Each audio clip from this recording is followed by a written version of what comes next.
বেশ কয়েক বছর পরে এবারের পহেলা বৈশাখে একটু সাজুগুজু করে বের হলাম। সাথে ছিল একটা দাওয়াতও আর বৈশাখী মেলায় ঘোরাঘুরি, আর সেই সাথে নদীর পাড়ে খুব সুন্দর একটা সময় কাটালাম। আসসালামু আলাইকুম, সবাই কেমন আছেন? আমিও আলহামদুলিল্লাহ ভালো আছি। ভিডিওর শুরুতে সবাইকে জানিয়ে দিচ্ছি বাংলা নববর্ষের শুভেচ্ছা। সেই সাথে আমার ফেসবুক পেজ এবং ইউটিউব চ্যানেলের সকল দর্শকদের জানিয়ে দিচ্ছি নতুন বছর এবং ঈদের অনেক অনেক শুভেচ্ছা। পহেলা বৈশাখের দিনটা খুবই গরম ছিল, আর আমাদের একটা দাওয়াতও যেহেতু ছিল, তো আমি সকাল সকালই একদম রেডি হয়ে গিয়েছি। আর এই ড্রেসটা আমি পহেলা বৈশাখ উপলক্ষেই নিয়েছিলাম, যেহেতু অনেক বছর ধরে পহেলা বৈশাখ পালন করা হয় না। তো এখন চিন্তা করলাম যে এবার একটা রেড কালার ড্রেস নেই, যেহেতু ঈদও আছে আবার সামনে পহেলা বৈশাখ।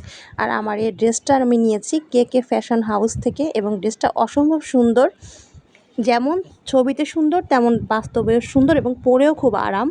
আর আমি সুতির মধ্যে ড্রেসটা নিয়েছি, কারণ যেহেতু পহেলা বৈশাখের দিন অনেক গরম থাকে, তো সেই কারণে আমি জর্জেট বা অন্য কোনো কাপড় পরবো না। আর আমার কাছে বরাবরই সুতি কাপড় খুব ভালো লাগে, কমফোর্ট ফিল করি।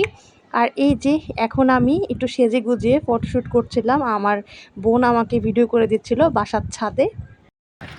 এখন আমরা বাসা থেকে বের হয়ে গিয়েছি আর একটা দাওয়াতে যাচ্ছি। ওই যে বলেছিলাম, দাওয়াতটা ছিল আপনাদের ভাইয়ার এক বন্ধুর বাসায়, আর ওদের বাসাটা ছিল নদীর একদম কাছাকাছি, মানে নদীর পাড়ের এখানে। আর আমরা একদম দুপুরবেলা বের হয়েছিলাম, প্রচণ্ড রোদ ছিল, খুবই গরম লাগছিল।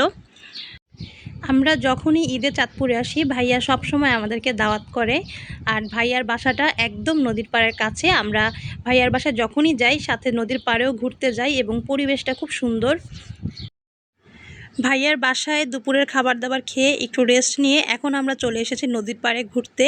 আর এই সাইডের নদীর পাড়টা খুবই সুন্দর, যদিও কয়েকটা জায়গায় নদীর পাড় আছে আমাদের। আরেকটা জায়গা হচ্ছে বড় স্টেশন, আমি আগে একবার ভিডিওতে দেখিয়েছিলাম আপনাদেরকে। তো বড় স্টেশনে প্রচণ্ড লোকের ভিড় থাকে, বিশেষ করে ঈদে তো অনেক ভিড় থাকে, কিন্তু এই সাইডটাতে বরাবরই একটু কম মানুষ থাকে, আর পরিবেশটাও দেখতে অসম্ভব সুন্দর।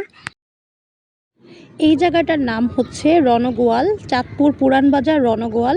এটার অনেক অনেক ভিডিও ইউটিউবেও আছে, আপনারা ইচ্ছা করলে সার্চ দিয়ে দেখতে পারেন। আর যারা চাঁদপুরে থাকেন হয়তোবা অনেকেই জানেন না এই জায়গাটার কথা, তাদের জন্য ভিডিওটি আমি দিয়ে দিলাম। আপনারা খুব সহজেই ইউটিউবে সার্চ করে দেখতে পারেন এবং আপনারা এসে ঘুরে যেতে পারেন, খুবই ভালো লাগবে আশা করি। নদীর যে অপরূপ একটা দৃশ্য, এখানে না আসলে আসলে বোঝা যাবে না এত সুন্দর হতে পারে। আর বিশেষ করে বিকেলের টাইমটা তো খুবই সুন্দর এই সাইডটাতে। যদি নিরিবিলি পরিবেশে নদীর অপরূপ দৃশ্যটা উপভোগ করতে চান, তাহলে অবশ্যই আপনারা এই সাইডটা ভিজিট করবেন আশা করি। এখানে একদম বিকেল থেকে সন্ধ্যা পর্যন্ত থাকলে, মানে সূর্য ডোবা পর্যন্ত থাকলে খুবই ভালো লাগে।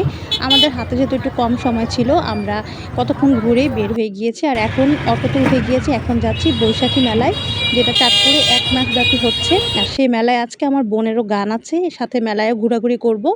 আর এই যে আমরা এখন চলে এসেছি মেলায়, আর মেলায় এসেই দেখলাম যে আমার বোন গানের জন্য গান গেতে উঠেছে স্টেজে। তো আমি তাড়াতাড়ি করে একটু ভিডিও করে নিলাম। আর আমরা যখন এসেছি তখন অনুষ্ঠানও শেষ হয়ে গিয়েছিল, একদম শেষ পর্যায়ে ওর গানটা ছিল। তো যাই হোক, এসে দেখতে পারলাম। কপিরাইট সমস্যার কারণে আমি এখানে গানের সাউন্ডটা দিতে পারলাম না। গান শোনা শেষ করে এখন আমরা যাচ্ছি মেলার দিকে। আর মেলায় তো প্রচণ্ড ভিড় ছিল, যেহেতু ওই দিন ছিল পহেলা বৈশাখ, আর পহেলা বৈশাখে তো এমনি অনেক ভিড় থাকে।